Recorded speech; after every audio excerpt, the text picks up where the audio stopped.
অতীত 5 দিন কেটে গেছে। এই 5 দিন রীতিকে রুমের 4 দেয়ালের বাইরে এক কদমও বের হতে দেওয়া হয়নি। হাত থেকে ফোনটা কেড়ে নিয়ে তাকে একদম দুনিয়া থেকে বিচ্ছিন্ন করে রাখা হয়েছে। খাওয়ার সময় দরজার ওপাশে থালা রেখে আসা হয়। কেবল টিকে থাকার তাগিদে রীতি 2-1 লোকমা মুখে দিয়ে কোনো মতে প্রাণটা ধরে রাখছে। রাতে এক ফোঁটাও ঘুমাতে পারে না সে। কাঁদতে কাঁদতে বালিশ ভিজিয়ে ফেলে, আর শুভ্রকে হারানোর ভয়ে বুক ফাটা যন্ত্রণায় ছটফট করে। এদিকে ইকবাল এহসান মেয়ের জন্য উঠে পড়ে পাত্র দেখা শুরু করেছেন। সোহান চৌধুরী কড়া নির্দেশ দিয়েছেন, শুভ্র দেশে ফেরার আগেই রীতির বিয়েটা সেরে ফেলতে হবে, কারণ শুভ্র একবার টের পেলে এই বিয়ে কোনোভাবেই হতে দেবে না। বিকেলের দিকে সোহান চৌধুরী, সাহেরা চৌধুরী আর শুভ্রাকে নিয়ে রীতিদের বাড়িতে হাজির হলেন। আজ রীতিকে ছেলেপক্ষ দেখতে আসবে।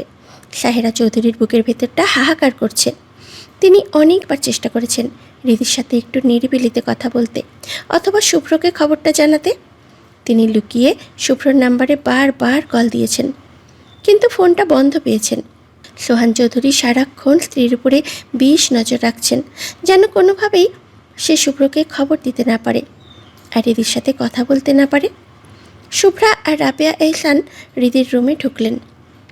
রীতি তখন বিছানায় কুঁকড়ে শুয়েছিল। চোখ দিয়ে টপ টপ করে পানি গড়িয়ে পড়ছে। চোখের নিচে গভীর কালি, আর মুখটা শুকিয়ে একদম কাঠ হয়ে গেছে। রীতির এই জীর্ণ আর বিধ্বস্ত দশা দেখে শুভ্রার কলিজা ধক করে উঠল। শুভ্রা রীতির পাশে বসে অতি মমতায় ওর মাথায় হাত বোলাতে লাগলো।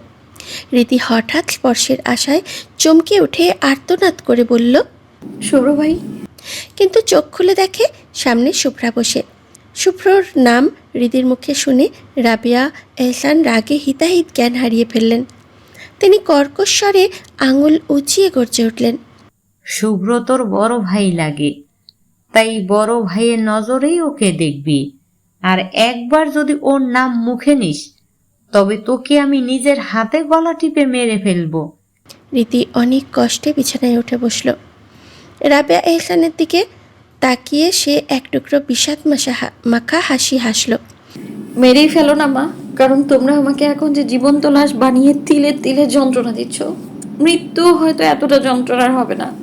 রাবেয়া এহসান আর কথা বাড়াতে চাইলেন না। তিনি গুমোট মুখে নির্দেশ দিলেন, তাড়াতাড়ি রেডি হয়ে চুপচাপ নিচে আয়। আর শুভ্রা, তুই ওকে জলদি সাজিয়ে নিচে নিয়ে আসবি। বলেই রাবেয়া এহসান গটগট করে রুম থেকে বেরিয়ে গেলেন। রীতি শূন্য দৃষ্টিতে শুভ্রার দিকে তাকালো। শুভ্রা ব্যথিত গলায় অভিমানে ফেটে পড়ল, তুই আমার ভাইকে ভালোবাসতিস, অথচ আমাকে কখনো বলিস নাই কেন রে? আমি কি তোর একটুও ভরসার বন্ধু ছিলাম না? বল না, এতটাই পর ভাবতিস আমাকে? রীতি আর নিজেকে সামলাতে পারল না। মুহূর্তের মধ্যে শুভ্রাকে জড়িয়ে ধরে হাউমাউ করে কেঁদে উঠল। তার কান্নার তোড়ে বুকের ভেতরে জমে থাকা সব পাথর যেন গলতে শুরু করেছে। সে হিক্কা তুলে কাঁদতে কাঁদতে বলতে শুরু করলো, আমি আমি শুভ্র ভাইকে অনেক আগে থেকেই ভালোবাসি। এই কথাটা শুধু নিজের মাঝেই আগলে রেখেছি, কাউকে বলিনি। শুধু ডায়েরির পাতার সাথে শেয়ার করেছি আমি। শুভ্র ভাইও কিচ্ছু জানতো না। হঠাৎ একদিন ওই ডায়েরিটা শুভ্র ভাই পেয়ে যায় আর আমাকে অনেক বকাঝকা করে তাকে ভুলে যেতে বলে, কিন্তু আমি শুভ্র ভাইয়ের পিছু ছাড়িনি। আমাকে যখন নির্বাণ ধরে নিয়ে গেল, নির্বাণ আমাকে জোর করে বিয়ে করতে চেয়েছিল, কারণ শুভ্র ভাই তখন ওখানে বন্দি ছিল। আমি যদি তাকে বিয়ে না করি তবে সে শুভ্র ভাইকে মেরে ফেলবে। আমি নিরুপায় হয়ে শুভ্র ভাইকে বাঁচাতে নির্বাণকে বিয়ে করতে রাজি হই। কিন্তু বিয়ের দিন হঠাৎ আমার কিভাবে শুভ্র ভাইয়ের সাথে বিয়ে হয়ে গেল, আর শুভ্র ভাই আমাকে সকলের সামনে সবার অগোচরে বিয়ে করে নিল। সেদিন শুভ্র ভাই আমাকে বলেছিল আমি যেন এই বিয়ের কথা কাউকে না বলি, তাই আমি তোকেও বলিনি। আমায় ভুল বুঝিস না রে। জীবনে নিজের আপন কিছু ধরে রাখতে হলে কিছু সত্য লুকিয়ে রাখতে হয়। আমি তাই করেছি। যদি কাউকে বলে শুভ্র ভাই আমার উপর রাগ করে বা ডিভোর্স দিয়ে ফেলে, এ ভয়ে কাউকে বলিনি আমি, কারণ আমি শুভ্র ভাইকে হারাতে পারবো না। অনেক ভালোবাসি আমি আমার শুভ্র ভাইকে, অনেক বেশি ভালোবাসি। কথাগুলো বলেই শুভ্রাকে আরও শক্ত করে চেপে ধরে রীতি পাগলের মতো ডুকরে কাঁদতে লাগলো। শুভ্রা পাথরের মতো জমে গেল। তার মুখে কোনো ভাষা নেই। সে শুধু এটুকুই বুঝতে পারছে যে রীতি তার ভাইয়ের জন্য সত্যিই উন্মাদ। কিন্তু এই পাগল মেয়েটাকে এখন কে সামলাবে? তার ভাই তো এখন বহু দূরে, ফোন দিয়েও তাকে পাওয়া যাচ্ছে না। শুভ্রা নিজে চেষ্টা করেছিল, কিন্তু সোহান চৌধুরী কড়া নজরে থেকে তার ফোনটাও কেড়ে নিয়েছেন। হৃদির তপ্ত চোখের পানি শুভ্রার বুকের ভিজে একদম একাকার হয়ে গেছে। হৃদির প্রতিটা কান্নার শব্দ যেন এই বদ্ধ ঘরের দেয়ালে দেয়ালে হাহাকার তুলে বলছে যে সে তার ভালোবাসা ছাড়া বাঁচবে না। হৃদি যেন হিতাহিত জ্ঞান হারিয়ে ফেলেছে। সে শুভ্রার হাত দুটো শক্ত করে আঁকড়ে ধরে আবার ডুকরে কেঁদে উঠল। তার কণ্ঠস্বরে এক বুক হাহাকার আর তীব্র আকুতি ফুটে বেরোচ্ছে। সে ধরা গলায় বলতে শুরু করলো, আমাকে একবার একটু শুভ্র ভাইয়ের সাথে কথা বলিয়ে দিবি? আম- আমি আমি ওনাকে বলবো আমাকে এই নরক থেকে নিয়ে যেতে। আমার ভীষণ কষ্ট হচ্ছে রে, বিশেষ করে আমি একটা সেকেন্ডও শান্তিতে নিঃশ্বাস নিতে পারছি না। প্রতিটা মুহূর্ত বেঁচে থেকে মরে যাচ্ছি আমি। আমি এই বুক ফাটা কষ্ট আর সইতে পারছি না। প্লিজ প্লিজ আমাকে একটু শুভ্র ভাইয়ের সাথে কথা বলিয়ে দে না। হৃদির এই চরম অসহায়ত্ব দেখে শুভ্রার শক্ত মনের বাঁধও যেন ভেঙে গেল। তার চোখ থেকেও অজান্তেই তপ্ত অশ্রু গড়িয়ে পড়ল। সে হৃদিকে দেওয়ার মতো কোনো সান্ত্বনা খুঁজে পাচ্ছে না। পরিস্থিতি এখন এতটাই জটিল যে শুভ্রা নিজেও নিজেকে খুব তুচ্ছ আর ক্ষমতাহীন মনে করছে। সে একদম পাথরের মতো নিথর হয়ে বসে রইল কিছুক্ষণ। তারপরে অসীম মমতায় হৃদির ঘামে ভেজা চুলে আর মাথায় হাত বুলিয়ে কাপা গলায় বলল, হৃদি, শান্ত হ, কান্না থামা বোন। এভাবে পাগলের মতো কান্না করলে তোর শরীর একদম ভেঙে পড়বে। তুই এভাবে ভেঙে পড়িস না, নিজেকে একটু শক্ত কর, আল্লাহর উপর ভরসা রাখ। তিনি নিশ্চয়ই সব দেখছেন। তিনি তোকে এতটা পথ নিয়ে এসেছেন, তিনি কখনো তোর সাথে খারাপ কিছু হতে দিবেন না। দেখবি সব ঠিক হয়ে যাবে। শুভ্রার কথাগুলো হৃদির কানে কতটুকু পৌঁছাচ্ছে তা বোঝা যাচ্ছে না। সে শুধু শুভ্রাকে আঁকড়ে ধরে নিজের সমস্ত যন্ত্রণা উগড়ে দিচ্ছে। কিছুক্ষণ পর সোহান চৌধুরী আর ইকবাল এহসান ঝড়ের বেগে রুমে ঢুকলেন। হৃদিকে এখনও সেই বিধ্বস্ত অবস্থায় বিছানায় পড়ে থাকতে দেখে ইকবাল এহসানের রাগের পারদ চড়চড়িয়ে উঠে গেল। তিনি শুভ্রার দিকে তাকিয়ে কড়া গলায় গর্জে উঠলেন, ওকে এখনই তৈরি করনি কেন? নিশ্চয় ওর জন্য সবাই অপেক্ষা করছে। হৃদি যেন আকাশ থেকে পড়ল। সে বড় বড় চোখে পাথর হয়ে বাবার দিকে তাকিয়ে ধরা গলায় বলল, তৈরি মানে কিসের তৈরি? সোহান চৌধুরী এগিয়ে এলেন। তার কণ্ঠে কোনো আবেগ নেই। তিনি শীতল গলায় চরম সত্যটা ছুড়ে দিলেন। ছেলেপক্ষ দেখতে এসেছে, তোকে এখন কান্নাকাটির চেঁচামেচি না হয় লক্ষ্মী মেয়ের মতো রেডি হয়ে নিচে আয়। কথাটা শোনার সাথে সাথে রীতির মনে হলো তার মাথায় যেন আস্ত একটা আকাশ ভেঙে পড়ল। শরীরটা রি করে উঠল তার। সে বুক ফাটিয়ে চিৎকার করতে নিলেই ইকবাল এহসান চিতার মতো এগিয়ে এসে রীতির মুখ চেপে ধরলেন। তিনি চোখ লাল করে দাঁতে দাঁত চেপে শাসিয়ে বললেন, চুপ, একদম চুপ। মুখ দিয়ে একটু সাউন্ড বের হলে আজ তোকে আমি একদম জবাই দিয়ে ফেলবো। বলেই তিনি ঝটকা দিয়ে হাত সরিয়ে নিলেন। রীতি আর স্থির থাকতে পারল না। সে বিছানা থেকে আছড়ে পড়ে মেঝেতে ইকবাল এহসানের পা দুটো জাপটে ধরল। নখ দিয়ে বাবার পা কামড়ে ধরে বুক ফাটা আর্তনাদে ফেটে পড়ল। আব্বু, আমায় কেন কষ্ট দিচ্ছ এত? কি অপরাধ করেছি আমি? একজনকে ভালোই তো বেসেছি, কোনো পাপ তো করিনি যে জ্যান্ত পুড়িয়ে মারছো আমায়। ইকবাল এহসান এবার তপ্ত নিঃশ্বাস ফেলে পা সরিয়ে নিতে চাইলেন, কিন্তু রীতি ছাড়ল না। তিনি চিৎকার করে উঠলেন, পাপের কথা বলছিস? তাহলে শোন, তুই পাপই করেছিস। ছোট থেকে কত আদরের থেকে বড় করেছি, শরীরের রক্ত জল করে তোকে তিল তিল করে মানুষ করেছি, চাওয়া পাওয়া সব সমর্থ মতো দিয়েছি। সেই হিসেবে আমারও তো স্বপ্ন ছিল তোকে ধুমধাম করে রাজপুত্রের মতো ছেলের সাথে বিয়ে দেবো। নিজে আমি ছেলের পছন্দ করব, কিন্তু সেই স্বপ্নের মুখে তুই চুন কালি মাখালি, লুকিয়ে বিয়ে করে ফেললি। তা আবার শুভ্রকে। তুই জানতিস তোদের এই সম্পর্ক এই পরিবার কোনোদিনই মানবে না। তারপর কেন তুই এই নোংরামিটা করলি? রীতি তখনও মেঝেতে পড়ে বাবার পা জড়িয়ে ধরে হেক্কা তুলে কেঁদেই যাচ্ছে। সে কাঁদতে কাঁদতে গোঙানির স্বরে বলতে লাগলো, আব্বু, আমি নিজেও জানি না শুভ্র ভাইয়ের প্রতি আমার এত মরণ কামড় ভালোবাসা কি করে হলো। ভালোবাসা তো সময় বা সমাজ মানে না আব্বু। মানলে তো আজ এই হাহাকার হতো না আব্বু। আমি শুভ্র ভাইকে অনেক ভালোবাসি। আমি শুভ্র ভাইকে ছাড়া আর কারো হতে পারবো না। যদি এই বুকে কারো নাম লেখা থাকে তবে সেটা কেবল শুভ্র। যদি কারোর সাথে মরতে হয় তবে সেটা শুভ্র। আমার প্রতিটা নিঃশ্বাস, প্রতিটা স্বপ্নের সাথে শুধু একজনই জড়িয়ে আছে, সে হলো সাইফান শুভ্র চৌধুরী। তোমরা আমাকে মেরে ফেলো আব্বু, তবু অন্য কারো গলায় মালা দিতে বলো না।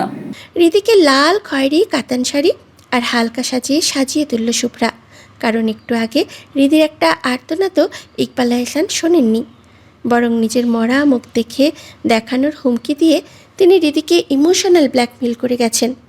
হৃদি এখন এক জ্যান্ত লাশের মতো পাথর হয়ে আছে, চোখের কাজলের সাথে চোখের পানি লেপটে একাকার হয়ে যাচ্ছে। শুভ্রা বারবার টিস্যু দিয়ে সেই কালো দাগ মুছে দিচ্ছে আর ফিসফিস করে বলছে, হৃদি, কান্না থামা প্লিজ। সোনা, কান্না করিস না, তুই একটু শক্ত হ। শুভ্রা হৃদিকে ধরে ধরে সাবধানে নিচে নামিয়ে আনলো। হৃদির মাথা নিচু হয়ে আছে। সে শারীরিকভাবে এখানে থাকলেও মানসিকভাবে সে এই জগতে নেই। সে যেন অন্য কোথাও হারিয়ে গেছে। সোফায় তখন ছেলেপক্ষের সদস্যরা বসে আছে, পাত্রের বাবা মা, পাত্রের মামা আর স্বয়ং পাত্র। পাত্রের নাম রোমান, একজন সফল বিজনেসম্যান আর দেখতে বেশ সুদর্শন। হৃদিকে নিয়ে সবার সামনে বসানো হলো। পাশে হৃদির কাঁধ ধরে শুভ্রা শক্ত হয়ে দাঁড়ালো। পাত্রের মামা হৃদির দিকে তাকিয়ে হাসি মুখে জিজ্ঞেস করলেন, নাম কি তোমার মা? হৃদি তখন গভীর এক ঘোরে আচ্ছন্ন। সে একদম অবচেতন মনে বলে উঠল, শুভ্র ভাই। হৃদির মুখে হুট করে অন্য কোনো ছেলের নাম শুনে ছেলেপক্ষের মানুষজন একে অপরের দিকে চাওয়াচাই শুরু করলো। ইকবাল এহসান রাগে সোফা খামচে ধরলেন। তিনি হৃদির দিকে তাকিয়ে বোঝাতে চাইলেন যেন সে ভালোভাবে কথা বলে, কিন্তু হৃদির মাথা নিচু।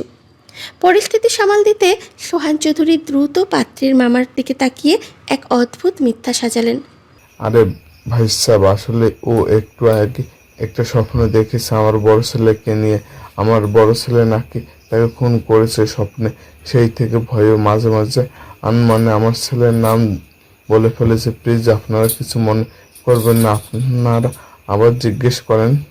পাত্রের মামা আবারও হৃদির দিকে ঝুঁকে পড়ে বললেন, মা তোমার নাম কি? শুভ্র ভাই। মানে নাম কি তোমার? শুভ্র ভাই। পাগল তুমি? হ্যাঁ, শুভ্র ভাইয়ের জন্য। শুভ কে? আমার স্বামী। হৃদির এই চূড়ান্ত স্বীকারোক্তিতে পুরো ড্রয়িং রুম যেন বজ্রপাত হলো। পাত্রের মামারূপে সোফা ছেড়ে উঠে দাঁড়ালেন। তার মুখভঙ্গি তখন অত্যন্ত কঠোর। তিনি উপস্থিত সবার দিকে তাকিয়ে তিক্ত গলায় বললেন, এ কেমন মেয়ে? বারবার অন্য ছেলের নাম বলছে, আবার বলছে স্বামী। নিশ্চিন্ত কোনো গন্ডগোল আছে এখানে। জেনে শুনে আমি কোনোভাবেই আমার ভাগ্নের জীবন নষ্ট করব না। আসি, আমাদের ক্ষমা করবেন আর নিজেরা ভালো থাকবেন। পাত্রপক্ষ কোনো কথা শোনার অপেক্ষা না করেই রাগে আর অপমানে ঘর থেকে বেরিয়ে গেল। ড্রয়িং রুমের দরজাটা সজোরে লাগানোর শব্দ হতেই ইকবাল এহসান আর নিজেকে ধরে রাখতে পারলেন না। তিনি হিতাহিত জ্ঞান হারিয়ে সোফা থেকে উঠে রীতির উপরে ঝাঁপিয়ে পড়লেন। রীতির গালে পিঠে এলো পাথারি ঠাস ঠাস চড় দিতে লাগলেন। প্রতিটি আঘাতের শব্দে রুমের বাতাস ভারী হয়ে উঠল। নির্লজ্জ মেয়ে, আর কতভাবে এই বাবার মাথা নিচু করবি তুই? তুই কি আসলেই তোর বাবার লাশ দেখতে চাস? রীতি কোনো বাধা দিচ্ছে না, একটি শব্দ পর্যন্ত তার মুখ থেকে বের হচ্ছে না। সে নিথর পাথরের মতো বসে শুধু মার খেয়ে যাচ্ছে। তার চোখ দিয়ে অঝরে পানি পড়ছে, কিন্তু আর্তনাদ করার শক্তিটুকুও যেন হারিয়ে ফেলেছে। শুভ্রা পাগলের মতো ইকবাল এহসানকে থামানোর চেষ্টা করছে। পাশ থেকে ছোট ভাই ইমনও কেঁদে উঠে বাবার হাত জড়িয়ে ধরল। আব্বু মেরো না আপুকে, আপুর অনেক ব্যথা লাগছে। তোমরা আপুর সাথে এমন কেন করছো? আপু তো শুভ্র ভাইকে ভালোই বাসে, তাহলে দিয়ে দাও না ভাইয়ার সাথে বিয়ে। দিলে কি এমন ক্ষতি হবে তোমাদের? অতীত কেটে গেছে দীর্ঘ 2 মাস। এই 2 মাসে রীতি এক জীবন্ত কঙ্কালে পরিণত হয়েছে। শরীরের সবটুকু শক্তি যেন কোনো এক অদৃশ্য দহন শুষে নিয়েছে। গুনে গুনে 9 বার পাত্রপক্ষ তাকে দেখতে এসছে, আর প্রতিবারই হৃদি কোনো না কোনোভাবে পাগলামি করে তাদের তাড়িয়ে দিয়েছে। কিন্তু এই দীর্ঘ সময়ে শুভ্রের কোনো হদিশ মেলেনি। ফোন দিলেই সেই যান্ত্রিক কণ্ঠস্বর ভেসে আসে, আপনার কাঙ্ক্ষিত নম্বরটি এই মুহূর্তে বন্ধ আছে। মেয়ের এই অবাধ্যতায় ইকবাল এহসান আজ হিতাহিত জ্ঞান হারিয়ে ফেলেছেন। ধৈর্য তার সীমানা ছাড়িয়ে গেছে। আজ সকালে তিনি উন্মত্তের মতো হৃদির রুমে ঢুকলেন। তার এক হাতে ধারালো একটা ছুরি। হৃদি কিছু বুঝে ওঠার আগেই তিনি নিজের গলার কাছে ছুরিটা চেপে ধরলেন। রক্তিম চোখে হৃদির দিকে তাকিয়ে কাঁপা কাঁপা গলায় বললেন, আজ শেষবারের মতো তোকে দেখতে আসবে। যদি আজকের পর কোনো রকম পাগলামি করিস তবে আমি নিজেই এই ছুরিটা নিজের গলায় চালিয়ে দেব। তখন বাবার লাশের ওপর দিয়ে তুই শুভ্রের কাছে চলে যাস। দেখি তোর কাছে এখন কে বড়, যে জন্ম দিয়েছে তিল তিল করে বড় করেছে সেই পিতা বড় নাকি দুদিনের ভালোবাসা শুভ্র বড়। বাবার এই ভয়াবহ রূপ দেখে হৃদির পায়ের তলা থেকে যেন মাটি সরে গেল। তার মনে হলো মাথায় এক প্রচণ্ড বজ্রপাত হয়েছে। সে একদম নিথর হয়ে গেল। কোনো শব্দ আর তার মুখ দিয়ে সরল না। ঠিক সেই মুহূর্তে ঘরে কাজী সাহেবকে নিয়ে ঢুকলেন সোহান চৌধুরী। তার পিছনে কাজী সাহেব হৃদির সামনে একটা ডিভোর্স লেটার আর কলম এগিয়ে দিয়ে নিচু স্বরে বললেন, হৃদি 2 মাস ধরে লড়ে যাওয়া সবটুকু শক্তি হারিয়ে ফেলল। সে কাপা হাতে কাগজের দিকে তাকিয়ে অবাক হয়ে জিজ্ঞাসা করল, এটা কিসের কাগজ? ইকবাল এহসান ছুরিটা গলায় আরও জোরে চেপে ধরে গর্জে উঠলেন, ডিভোর্সের কাগজ। শুভ্রের সাথে আজই তোর সম্পর্ক ছিন্ন হবে। কথাটা শোনা মাত্রই হৃদি 2 কানে হাত দিয়ে পাগলের মতো চিৎকার করে উঠল। তার আর্তনাদ যেন ঘরের আসবাবপত্রগুলোও কেঁপে উঠল। না না না, আমি মরে যাব। সরাও এই কাগজ তোমরা। আমি আমি সাইন করব না। তোমরা আমায় মেরে ফেলো, কিন্তু শুভ্র ভাইয়ের থেকে আলাদা করো না। সোহান চৌধুরী হৃদির মাথায় হাত বুলিয়ে দিয়ে শান্ত কণ্ঠে বললেন, পাগলামি করিস না রিদি, আমরা তোর ভালোর জন্য করেছি। সই করে দে মা। শুভ্রের চেয়ে বড় রাজপুত তোর সাথে তোকে বিয়ে দেবে, যে শুভ্রের চেয়ে সুন্দর হ্যান্ডসাম। দেখবি তুই অনেক সুখী হবি মা। হৃদি ভালোবাসার এমন এক চরম পর্যায়ে পৌঁছেছে যে সে হিতাহিত জ্ঞান হারিয়ে ফেলেছে। সে সোহান চৌধুরীকে ধাক্কা দিয়ে সরিয়ে দিয়ে আর্তনাদ করে উঠল, না না, আমার আমার কোনো সুন্দর হ্যান্ডসাম ছেলে চাই না। আমার শুধু আমার শুভ্র ভাইকেই চাই। মরে যাব আমি, তবু আমি কাউকে বিয়ে করব না। মামা, তুমি এই কাগজ নিয়ে চলে যাও। এই কাগজে আমি কখনোই সই করব না। ইকবাল এহসান এবার হৃদির দিকে তাকিয়ে মরণ পঞ্চকে তাকালেন। তিনি দাঁতে দাঁত চেপে বললেন, সই করবি না তো ঠিক আছে, তাহলে বাবার মরামুখী দেখ তুই। বলেই ইকবাল এহসান নিজের গলায় ছুরি চালাতে উদ্যত হলেন। সোহান চৌধুরী দ্রুত তার হাত টেনে ধরলেন। ইকবাল এহসান তখনও উন্মত্তের মতো চিৎকার করছেন, ছেড়ে দিন ভাই সাহেব, আমাকে মরতে দিন। আমি আর এই কলঙ্ক সহ্য করতে পারছি না। এর চেয়ে আমার মরে যাওয়াই ভালো। ঠিক সেই মুহূর্তে রাবেয়া এহসান ঘরে ঢুকলেন। এই বিভৎস দৃশ্য দেখে তিনি হৃদির কাঁধ ধরে সজোরে ঝাঁকাতে লাগলেন। তিনি তীক্ষ্ণ স্বরে বললেন, তুই কি তোর বাবাকে মেরে ফেলতে চাস? এখন তোর কাছে কি তোর ভালোবাসাই সব হয়ে গেল? যে মানুষটা এত কষ্ট করে তোকে তিল তিল করে বড় করলো, সেই বাবাকেই তুই তোর ভালোবাসার জন্য শেষ করে দিবি? তোর জন্মদাতার চেয়ে তোর ওই দুদিনের ভালোবাসা বড় হয়ে গেল? রীতির মাথাটা বন বন করে ঘুরতে লাগলো। সারা শরীর প্রচণ্ড দুর্বল হয়ে এলো তার। সে বুঝতে পারছে যে তার শুভ্র ভাইকে হারাতে চলেছে। এই পরিবার তাকে অন্য কারো হাতে তুলে না দেওয়া পর্যন্ত শান্ত হবে না। রীতি কোনো মতেই বিছানার কোণা আঁকড়ে ধরল। তার বুকের ভেতরটা যেন খা খা করছে। সে মনে মনে ডুকরে কেঁদে উঠল। শুভ্র ভাই কেন আমাকে এভাবে একা ফেলে গেলেন? কি অপরাধ ছিল আমার? আমি যে আর লড়তে পারছি না শুভ্র ভাই। আমি নিঃশেষ হয়ে যাচ্ছি। আমার মনে হচ্ছে আমি আর বেশি দিন বাঁচবো না। একবার ফিরে আসেন আপনি। সবাইকে বোঝান আমি আপনার জন্য কতটা পাগল। সবাইকে বলেন আমি আপনাকে ছাড়া বাঁচবো না। ফিরে আসেন শুভ্র ভাই, আমি আর পারছি না। হঠাৎ রীতির মুখে এক অদ্ভুত বিষাদমাখা হাসি ফুটে উঠল। সেই হাসিতে কোনো প্রাণ ছিল না, ছিল কেবল এক গভীর শূন্যতা। সে ধীর পায়ে হাতে কাগজটা টেনে নিল এবং কোনো দ্বিধা ছাড়াই সুন্দর করে সই করে দিল। সই শেষ করে সে বিছানা থেকে নেমে ইকবাল এহসানের সামনে গিয়ে দাঁড়ালো। বাবার চোখের দিকে তাকিয়ে শান্ত গলায় বলল, আমায় ক্ষমা করে দাও বাবা। অনেক কষ্ট দিয়েছি তোমাদের, আর কখনো দেব না। এবার একদম চিরতরে মুক্তি দিয়ে চলে যাব। আর আজ পাত্রপক্ষের সামনে আমি কোনো পাগলামো করব না। একদম ভদ্র মেয়ের মতো বসে থাকবো, কথা দিলাম। রীতির এই আকস্মিক পরিবর্তনে ঘরের সবাই স্বস্তির নিঃশ্বাস ফেলল। ইকবাল এহসান সাথে সাথে হাতের ছুরিটা ছুঁড়ে ফেলে দিয়ে রীতিকে জাপটে ধরে বুকে টেনে নিলেন। মেয়ের মাথায় হাত বুলিয়ে পরম মমতায় লিখলেন, আমি তোর বাবা রীতি। বাবা কখনো তার মেয়ের খারাপ চায় না রে মা। বাবারা যেমন আদরের বিড়াল হতে পারে, তেমনি মেয়ের মঙ্গলের জন্য কঠোর হতে জানে। বাবা মায়ের ভালোবাসা তুই এখন বুঝবি না, যখন নিজে মা হবি তখন বুঝবি। সোহান চৌধুরীও মনে মনে বেশ খুশি হলেন। তিনি ভাবলেন ইকবাল এহসানের আত্মহত্যার হুমকি কাজ দিয়েছে। রীতি ভয়ে নিজেকে বুঝিয়ে নিয়েছে। বিকেল হতে না হতেই রীতিদের বাড়িতে নতুন আমেজ। এটা ছিল 10 নম্বর সম্বন্ধ। বরাবরের মতোই শুভ্রা রীতিকে যত্ন করে সাজিয়ে নিয়ে এলো। কিন্তু আজ রীতির চোখে কোনো পানি নেই, বরং এক ধরনের শীতল স্থিরতা। সে ড্রয়িং রুমে ঢুকে সবাইকে বিনম্রভাবে সেলাম দিল। আসসালামু আলাইকুম। পাত্রপক্ষের সবাই হাসি মুখে সালামের উত্তর নিলেন।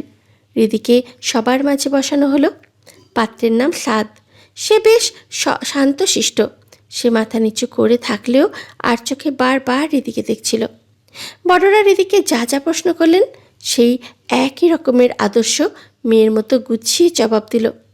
কোনো প্রতিবাদ নেই, কোনো শুভ্রের নাম নেওয়া নেই। সবশেষে ছেলেপক্ষ জানালো রীতিকে তাদের ভীষণ পছন্দ হয়েছে। বিশেষ করে ছেলের বাবা মুগ্ধ হয়ে ছেলের কানে কানে বললেন, আমার এই মেয়েকেই বৌমা হিসেবে চাই রে সাদ। অবশেষে দীর্ঘ টানাপোড়েনের পর রীতির বিয়েটা ঠিক হলো। আজ মঙ্গলবার। ছেলেপক্ষ প্রস্তাব দিল আগামী শুক্রবারেই ফাইনাল ডেট। দুই পরিবারের সম্মতিতে সেই তারিখেই বিয়ে হয়ে মোহর লাগানো হলো। সবাই তখন খুশিতে আত্মহারা। রীতি তখনও সেই ম্লান হাসি মুখে নিয়ে পাথরের মতো বসে রইল। কেউ টেরও পেল না।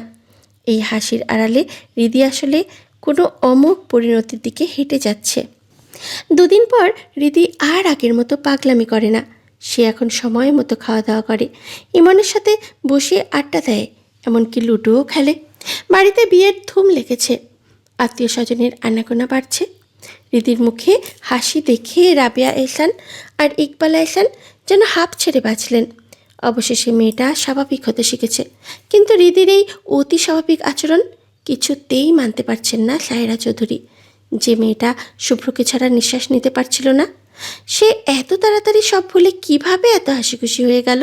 সাহেরা চৌধুরীর বুকের ভেতরটা কুটাচ্ছে। আজ বৃহস্পতিবার, রীতির গায়ে হলুদ। পুরো বাড়ি ঝলমল আলোকসজ্জায় সাজানো হয়েছে। সদর দরজা থেকে রাস্তা পর্যন্ত মরিচবাতি দিয়ে বর্ণিল করে তোলা হয়েছে। রীতি ড্রয়িং রুমে এসে তার বাবার সামনে দাঁড়িয়ে শান্ত গলায় বলল, আব্বু, আমি একটু মার্কেটে যেতে চাই। আমার নিজের পছন্দের কিছু জিনিস কেনাকাটার আছে। ইকবাল এহসান মেয়ের আবদারে খুশি হয়ে বললেন, ঠিক আছে মা, তুই রেডি হয়ে আয়, আমি নিজেই তোর নিয়ে যাচ্ছি। রীতি তৈরি হয়ে আসলো। শুভ্রাও সাথে নিল। ইমানও নাচরবান্দা, সেও যাবে। শেষমেশ ইকবাল এহসান, রীতি, শুভ্রা আর ইমনকে নিয়ে বসুন্ধরা সিটি শপিং কমপ্লেক্সে আসলেন।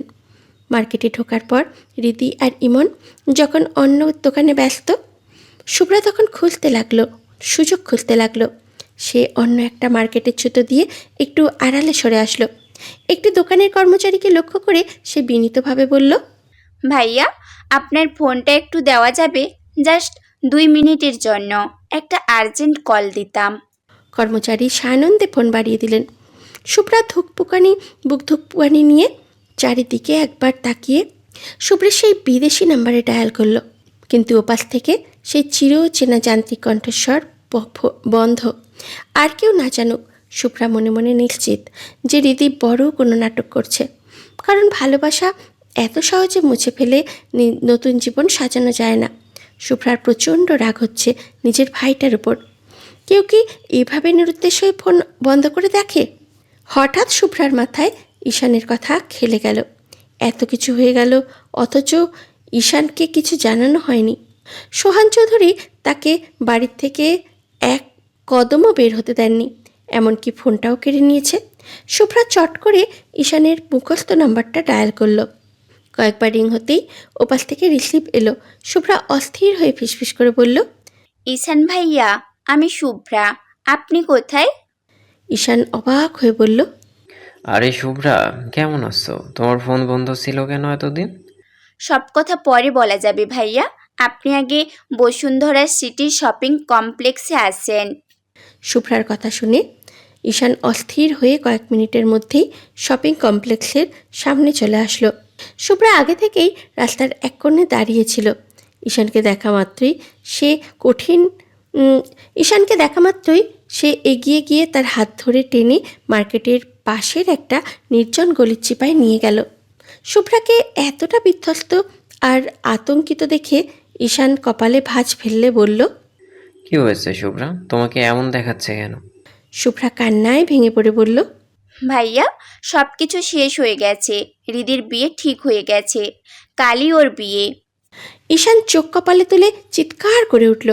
হোয়াট? শুভ্রা, তুমি কি আমার সাথে মজা করছো? আমি একটুও মজা করছি না ভাইয়া, একদম সিরিয়াস। কাল রিদির বিয়ে। গত 2 মাসে এখানে যা যা হয়ে গেছে আপনি কল্পনাও করতে পারবেন না। শুভ্রা শুরু থেকে সবটুকু শুভ্রের ফোন বন্ধ থাকা, ইকবাল এহসানের মাথায় ছুরি ধরা, আর শেষ পর্যন্ত রিদির এই ডিভোর্স পেপারে সই করা সব কিছু খুলে বলল। সব শুনে ঈশান মাথায় হাত দিয়ে পাগলের মতন বসে অস্থির হয়ে হাত কচলাতে কচলাতে বলল, শুভ্রা, তোমরা জানো না কি হচ্ছে? বসের জীবন নিয়ে খেলছে তোমাদের এই দুই পরিবার। রিধির বিয়ে হয়ে গেলে বস জ্যান্ত পাগল হয়ে যাবে। আমি তো জানি বস রিধিকে কতটা পাগলের মতো ভালোবাসে। যেভাবেই হোক এই বিয়ে থামাতে হবে আমাদের। শুভ্রা অসহায় গলায় বলল, কিন্তু কিভাবে? ভাইয়াও তো দেশে নেই, আর ভাইয়ার ফোনটাও নেই। সেই যে বন্ধ হয়েছে, এখনো পর্যন্ত খোলেনি। ঈশান এবার রাগে ফেটে পড়ল। সে দাঁতে দাঁত চেপে বলল, বসের এই জিনিসটা আমার একদম ভালো লাগে না। কোথাও গেলেই ফোনটা বন্ধ করে রাখবে। আরে ফোনটা অন্তত খোলা রাখ, কারণ বিপদ তো আর সময় মেপে বা বলে কয়ে আসে না। এখন এই মুহূর্তে ওনাকে না পেলে পরিস্থিতি একদম হাতের বাইরে চলে যাবে। ঈশান পকেট থেকে রিভলভার বের করলো। বের করে আবার পাগলের মতো শুভ্রের নাম্বারে ট্রাই করতে লাগলো। ওপাশ থেকে সেই একই যান্ত্রিক স্বর বারবার ভেসে আসছে। ঈশান দেয়ালের উপরে একটা লাথি মেরে বলল, শুভ্রা, তুমি রিধির কাছে যাও। ও যে হুট করে সই করে দিয়ে শান্ত হয়ে গেছে, এটা মোটেও ভালো লক্ষণ না। আমার কেন জানি মনে হচ্ছে ও ভিতরে ভিতরে বড় কোনো আত্মঘাতী সিদ্ধান্ত নিয়ে ফেলেছে। তুমি ওকে এক মুহূর্তের জন্য চোখের আড়াল করো না। আমি আমার শেষ চেষ্টাটুকু করছি বসের কোনো হদিস পাওয়ার জন্য। দরকার হলে আমি এয়ারপোর্টে খবর নিচ্ছি উনি ফিরেছেন কিনা। শুভ্রা মাথা নেড়ে আবার মার্কেটের ভিড়ের মধ্যে মিশে গেল। তার বুকের ভেতরটা দুরু দুরু করে কাঁপছে। কালকে সূর্য ওঠার আগেই যদি শুভ্র না ফেরে, তাহলে বড় অঘটন ঘটে যাবে। ইকবাল এহসানের ফোনে হঠাৎ একটা জরুরি কল আসায় তিনি কথা বলার জন্য ইমন আর রিদিকে একটি দাঁড়াতে বলে কিছুটা নিরিবিলি জায়গায় সরে গেলেন। রিদি চাতক পাখির মতো এই সুযোগটার অপেক্ষায় ছিল। সেই মনের হাত শক্ত করে ধরে দ্রুত পা চালিয়ে পাশের একটা ফার্মেসির দোকানে চলে আসলো। রিদির চোখ মুখে এক ধরনের অস্বাভাবিক ক্ষিপ্রতা। সে ফার্মাসিতে গিয়ে নিচু স্বরে কিছু একটা চাইল। দোকানদার কয়েকটা প্যাকেট বের করে দিতেই রিদি ক্ষিপ্র হাতে সেগুলো ব্যাগে পুরে নিল। পুরো কাজটা সে এত দ্রুত করলো যে ছোট ইমন কিছুই বুঝে উঠতে পারল না। রিদি যখন আবার মার্কেটের ফিরে আসবে, তখন তার ঠোঁটের কোণে এক চিলতে বিষাদ মাখা হাসি রেখা ফুটে উঠল, ঠিক যেন এক যুদ্ধে জয়ী হওয়ার পর এক পরাজিত সৈনিকের শেষ হাসি। ঈশান এয়ারপোর্টে গিয়ে পাগলের মতো প্রতিটি টার্মিনাল আর ফ্লাইটের লিস্ট চেক করলো, কিন্তু কোনো আশার আলো দেখতে পেল না। আজকে শুভ্রের কোনো ফ্লাইট এখানে ল্যান্ড করার কথা নেই। ঈশানের মনে হলো পায়ের তলা থেকে মাটি সরে যাচ্ছে, কিন্তু ট্রান্সপারেন্ট সব কিছু শেষ হয়ে যাচ্ছে।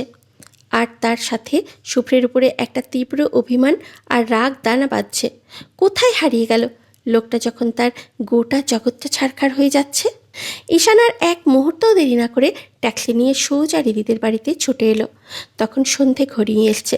দূর থেকেই কানে ভেসে আসছে উৎসবের উচ্চ শব্দ।